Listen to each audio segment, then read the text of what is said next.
Today's ulam guys is magluluto tayo ng ginisang sardinas na may miswa. Yan, completos recados na yan. Yan ang mga paborito ng aking anak. May sabaw, saka may pansit. Pero bago ang lahat, intro muna tayo. Okay?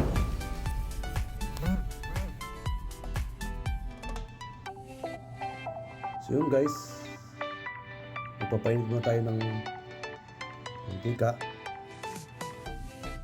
Mga dalawang kutsarang mantika lang, vegetable oil. So i-test natin pag mainit na siya.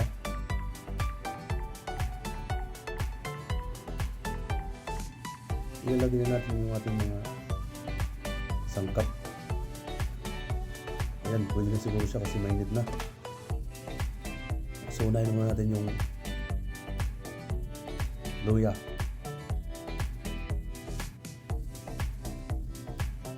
Ayan.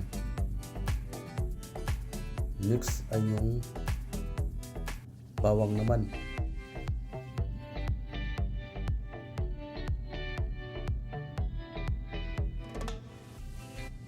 Okay. Sibuyas, bawang. Ayan. Haluin lang ng bagya para hindi masunog. Tapos maglalagay tayo ng dahon ng sibuyas.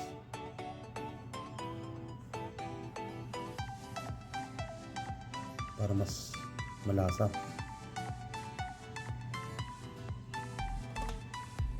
Ayan.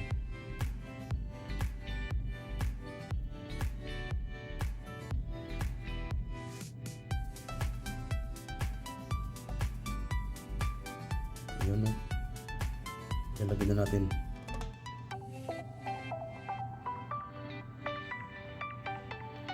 Ayan.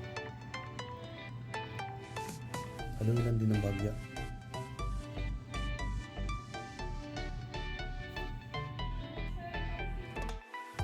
So yun guys, continuous halo lang. Yan. Pag medyo manilaw-nilaw na yung bawang, kasi mas mabilis masunog yung bawang. Ayan.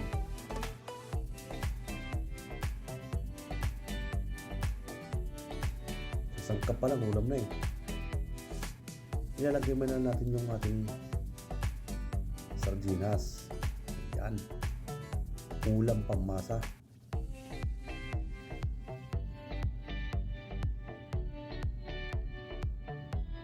Dalawang tasang tubig.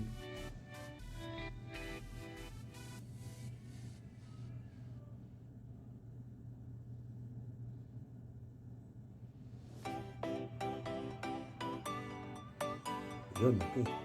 Pakuluan natin pagkatapos natin malagyan ng dalawang tasang tubig.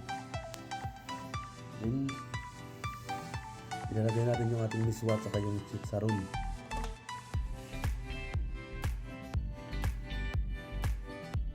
Ayan na. Hindi siya oh. Sarap.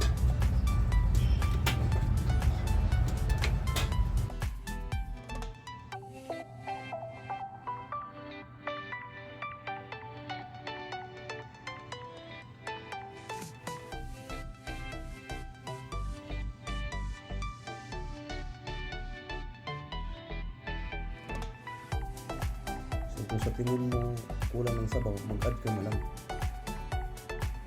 pag mahilig ka ng sabaw.